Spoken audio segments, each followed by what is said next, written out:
I'm Richard Seewald, and I'm a professor here at the University of Western Ontario and co-director of the Child Amplification Lab here in the National Centre for Audiology. In this lab, our work is focused primarily on the selection and fitting of amplification in infants and young children.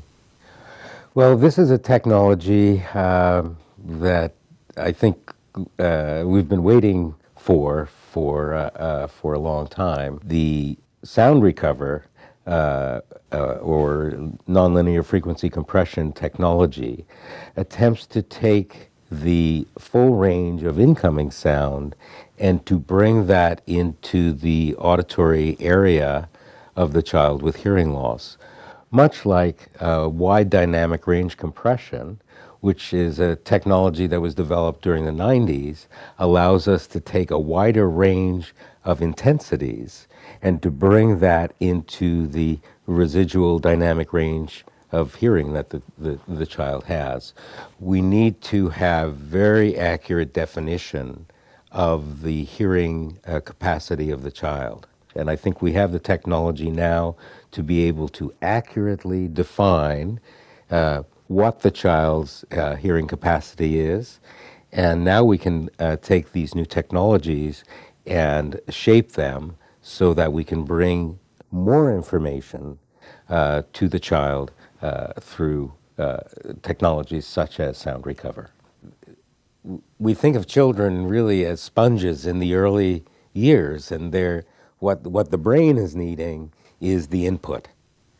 And so the task of hearing aid design and hearing aid fitting procedures is to figure out the best ways of getting that input to the brain.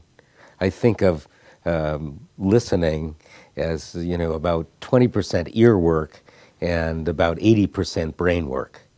So what we're really trying to do is get as much information to the brain so that it can develop, and then language and communication systems can develop from that point for a child. At this point, there's no indication that it's limited to any particular configuration or degree of hearing loss.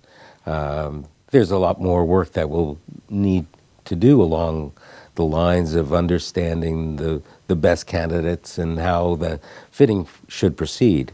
But I think, going back to what I said earlier, hearing aids have a limited bandwidth capability. And so what we're trying to do, whether it be for a child with a mild hearing loss or a moderate hearing loss or a profound hearing loss, is to bring those sounds into audibility for the child. At this point, I have no concern about fitting a technology such as this on an infant, because we know that with this technology, we're providing more sound in the early going, and this is exactly what we're trying to accomplish in hearing aid fitting.